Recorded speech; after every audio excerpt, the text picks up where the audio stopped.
মাননীয় সদস্যবৃন্দ, 40 বছর আমিও এই সংসদে কাটিয়েছি। বিরোধী দলের সদস্য ছিলাম, একটি কানাকড়িও কোনোদিন পাইনি।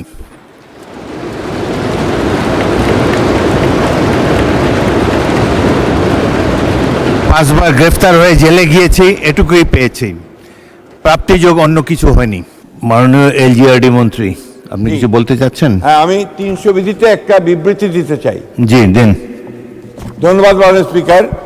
আমি সংসদের অবগতির জন্য জানাচ্ছি যে আমাদের মাননীয় প্রধানমন্ত্রী তিনি তার ঐচ্ছিক তহবিল থেকে আমাদের বিরোধী দলের সদস্যদের আসনগুলোতে সিটি কর্পোরেশন বাদ দিয়ে প্রায় 20 কোটি টাকার মসজিদ, গোরস্থান এবং ঈদগাহের জন্য মঞ্জুরি বরাদ্দ করেছেন।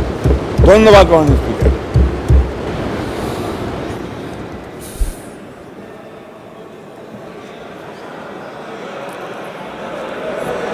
জনাব সাইফুল আলম, এখন বোধহয় না বললে ভালো, পরে আমরা শেষ করি, তারপরে একটু আগাই।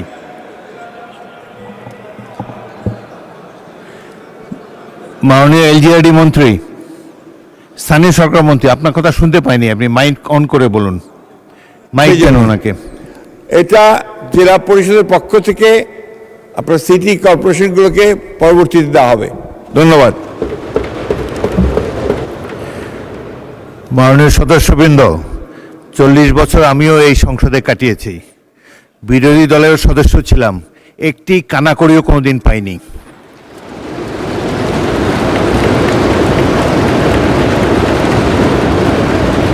পাঁচবার গ্রেফতার হয়ে জেলে গিয়েছি, এটুকুই পেয়েছি। প্রাপ্তিযোগ অন্য কিছু হয়নি।